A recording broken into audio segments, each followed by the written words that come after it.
Esta es la sesión 13 del curso de mecánica clásica y en esta ocasión trataremos el tema que se conoce como de fuerzas centrales. Esta teoría de fuerzas centrales estudia una simplificación extrema del universo en el que se supone que existen únicamente dos cuerpos. Así, dentro del estudio de fuerzas centrales se abarcan tanto la ley de gravitación universal como la ley de Coulomb, ya que éstas muestran las relaciones entre dos cuerpos, ya sean dos cuerpos masivos, que es la ley de gravitación universal, o dos cuerpos cargados, que es la ley de Coulomb. Por tanto, la importancia de este tema abarca desde las distancias interplanetarias hasta las atómicas. Para simplificar esta formulación, vamos a utilizar también el concepto de la masa reducida. Así, vamos a establecer la lagrangiana para un campo de fuerzas centrales. Entonces, nosotros partimos del hecho de que todo el universo se restringe únicamente a dos objetos, en donde el origen para medir la posición de estos dos objetos está ubicado de modo aleatorio, en donde nosotros querramos. Así, ubicamos a dos partículas con un origen cualquiera y a partir de este origen medimos sus vectores de posición R1 y R2. Dependiendo de las masas M1 y M2, va a existir un vector de posición que una a estas masas, que siempre va a estar dirigido hacia el objeto de mayor masa. Dentro de esta representación gráfica estamos suponiendo que M1 es mayor que M2, por lo que si M2 fuera mayor que M1, el vector R estaría dirigido hacia M2. Entre estos dos objetos igual se va a ubicar un centro de masas.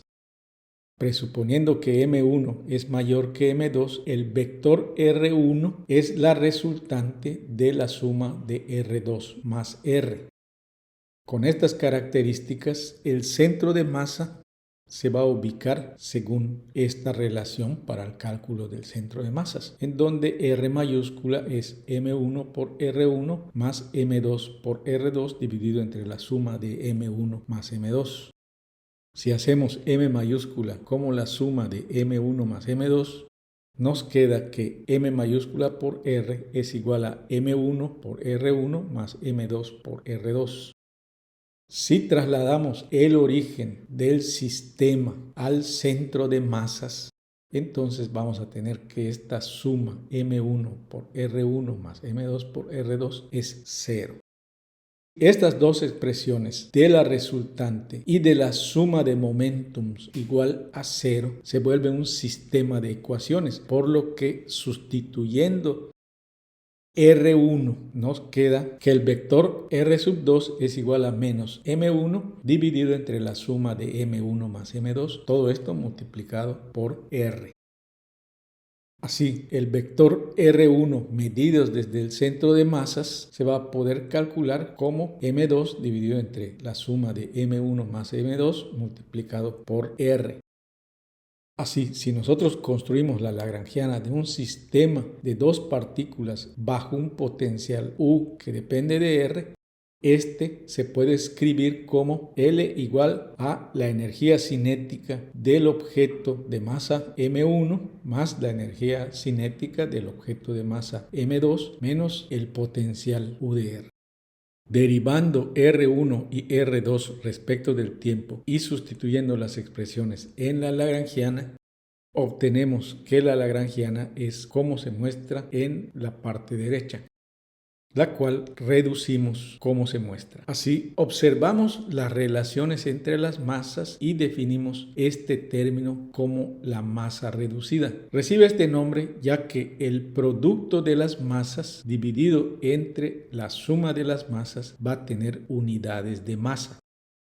Por lo que la lagrangiana de un sistema de dos partículas cuyo origen de medición está en su centro de masas se puede escribir como L igual a 1/2 de la masa reducida por R punto cuadrada menos U de R. Esta energía cinética nos está reportando la variación de la distancia entre los dos objetos que interactúan.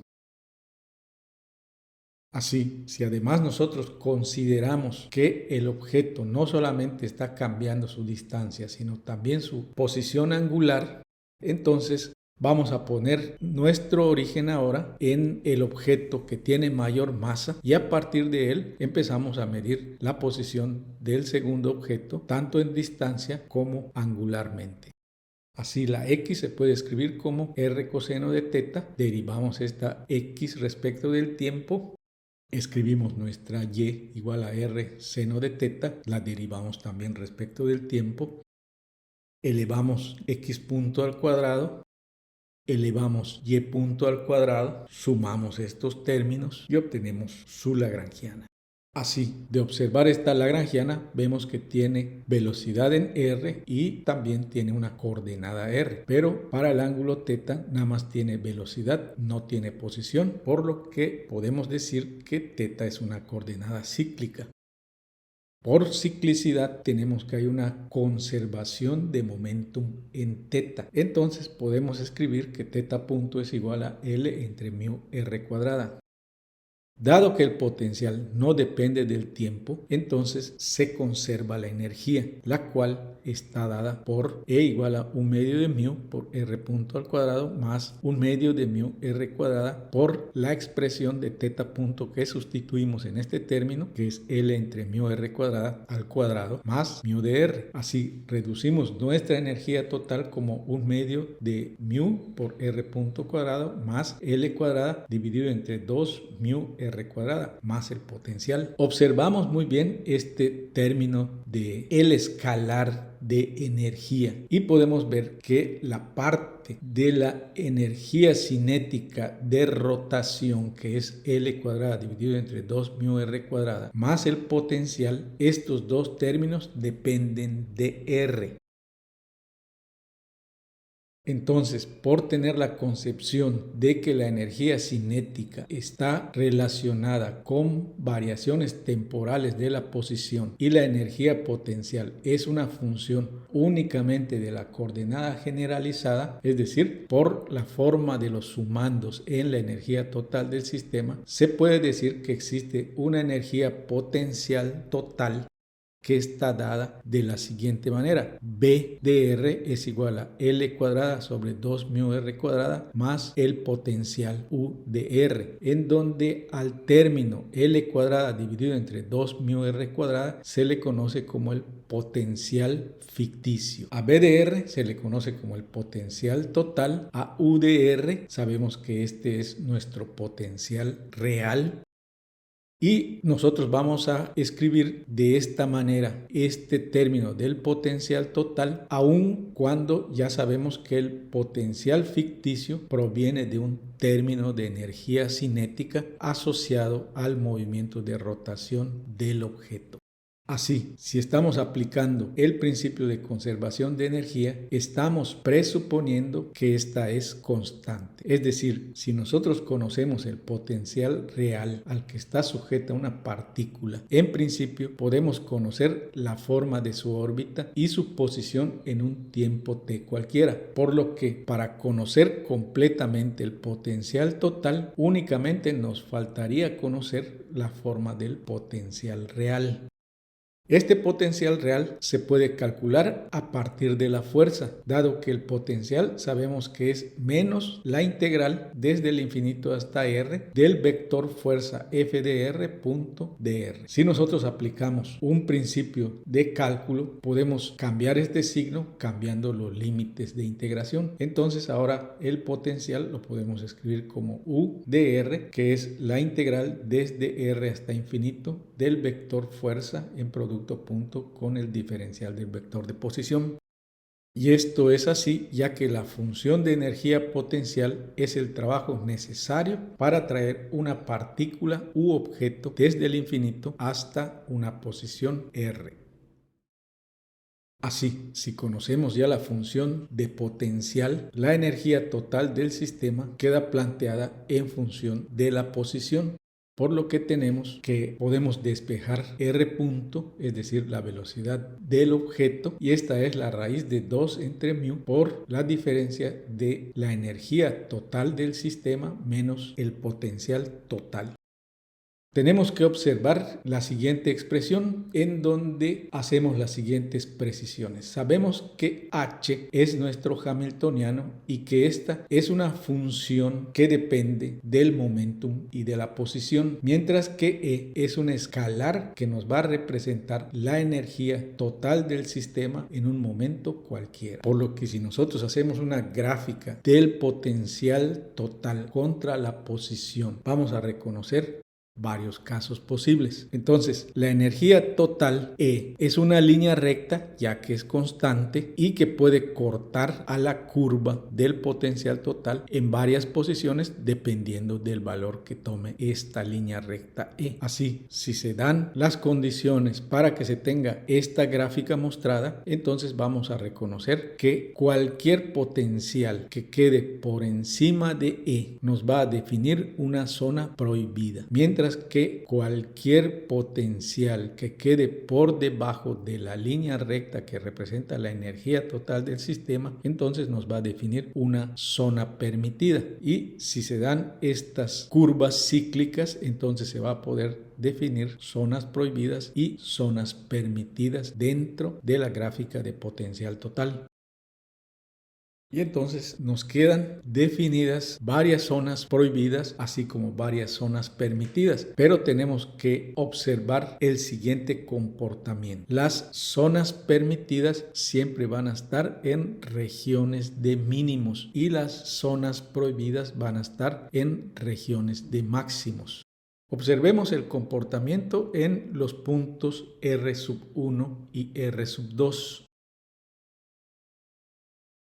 Los puntos R1 y R2 en los que BDR es igual a E se conocen como los puntos de inversión, ya que en ellos la partícula debe invertir su movimiento al alcanzar la barrera de potencial BDR. A la porción del potencial BDR que está encerrado entre esos puntos R1 y R2 se le conoce como pozo de potencial, porque obliga a la partícula a realizar un movimiento cíclico. Por lo que es importante señalar que la recta de energía constante E toque dos puntos de la gráfica del potencial no implica que se tenga una órbita circular. Para que se dé este tipo de órbitas es necesario que la energía total coincida con el mínimo del potencial total.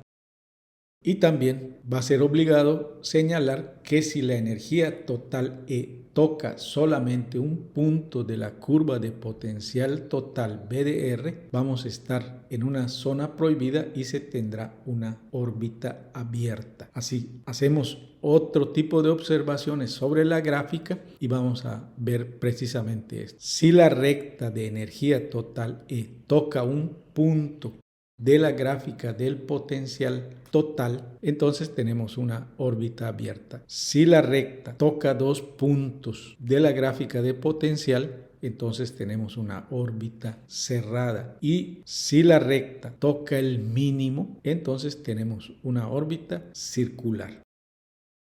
Por lo que se pueden establecer dos criterios para órbitas cerradas. Uno es que esté en un mínimo, y esto es que su primera derivada sea cero y que su segunda derivada tenga concavidad hacia arriba.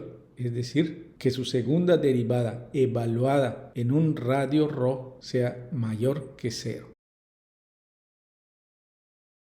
Vamos a hacer el siguiente problema basado en estos criterios. Supongamos que el exponente que se da en las leyes de gravitación universal y de Coulomb no es 2, sino n. Hay un valor para esta n de modo que nuestro universo sea posible. Entonces tenemos que la fuerza de Coulomb o la fuerza de gravitación universal está dada por menos k entre r a la n por el vector unitario E de R. Así establecemos nuestra función del potencial, realizamos la integral, la evaluamos en los límites y obtenemos que nuestra función U de R, que es el potencial real, es menos K dividido entre n-1 y todo esto dividido también entre r a la n-1. Por lo que nuestra expresión del potencial total es como se muestra. Aplicamos la condición de la primera derivada, que nos sirve para hallar los puntos críticos. Derivamos efectivamente, despejamos el momentum angular elevado al cuadrado y obtenemos que este es μk dividido entre ρ a la n-3. Aplicamos el criterio de la segunda derivada que nos va a asegurar la concavidad hacia arriba y obtenemos que esta condición es como se muestra, en donde hacemos algunas manipulaciones algebraicas y vemos que la condición se vuelve ahora que n es menor que 3. Es decir, para que nuestro universo sea posible, es decir, que se cumplan las leyes de Coulomb y de gravitación universal, la condición es que n sea menor que 3. Pero menor que 3 es 1.5, 1.8, 2.1, no tiene que ser exactamente 2. Solo es necesario que se tenga una n menor que 3. Hagamos el siguiente problema. Considera a la Tierra y al Sol como los dos únicos objetos en las inmediaciones del sistema solar. Suponga que la órbita de la Tierra es circular. Calcule la posición del centro de masas, su momentum angular y haga una gráfica del potencial total. ¿Qué sucede con la energía en esa órbita circular? ¿Qué pasaría si la distancia Tierra-Sol fuera más grande? Así, para resolver este problema, bueno, pues nos vamos a los libros que nos den los datos de las características del Sol y de la Tierra, en donde tomamos que la distancia de la Tierra al Sol es de 1.5 por 10 a la 11 metros, la masa de la Tierra es de 5.98 por 10 a la 11 kilos, la masa del Sol es de 1.9 por 10 a la 30 kilos. Con estos datos vamos a resolver el problema planteado. Así, vamos a calcular primero en dónde se encuentra el centro de masas de este sistema Tierra-Sol. Vamos a poner el origen del sistema en la Tierra, por lo que nuestro centro de masas es, sustituyendo los valores de la masa de la Tierra y la distancia de la Tierra al Sol, es de 1.5 por 10 a la 11 metros. Lo que quiere decir esto es que el centro de masas está en el centro del Sol. ¿Qué es lo que pasa si aumenta la distancia entre la Tierra y el Sol? Para cambiar el centro de masas vemos que si nosotros queremos aumentar esta distancia es porque disminuye la masa de la Tierra o la masa del Sol. Vamos a realizar otra vez este cálculo, pero ahora poniendo el origen del sistema en el Sol, así. Nuestro nuevo centro de masas lo calculamos con los mismos datos, pero puestos de orden diferente. Y ahora este centro de masas nos dice que es R mayúscula igual a 4.72 por 10 a la menos 8 EDR y que está medido en metros. Es decir, sigue estando en el centro del Sol. La velocidad con la que gira la Tierra alrededor del Sol la podemos calcular como la distancia dividida entre el tiempo, en donde esta distancia pues es el perímetro de la órbita de la Tierra alrededor del Sol y t es el tiempo que tarda la Tierra en dar una vuelta completa al Sol, es decir, un año. Hacemos estas cuentas con los datos que tenemos y obtenemos que la velocidad con la que gira la Tierra alrededor del Sol es de 29.885.8 metros sobre segundo, es decir, alrededor de 30.000 metros sobre segundo. La velocidad angular a la que gira la Tierra alrededor del Sol es de 1.99 por 10 a la menos 7 radianes sobre segundo. Y la masa reducida del sistema Tierra-Sol es de 5.98 por 10 a la 11 kilos, es decir, la masa de la Tierra. El momentum angular lo podemos calcular como μ por r cuadrada por teta punto, en donde este teta punto ya sabemos que es nuestra omega. Sustituimos los valores y obtenemos que el momentum angular es de 2.68 por 10 a la 27 kilos por metros cuadrados sobre segundo.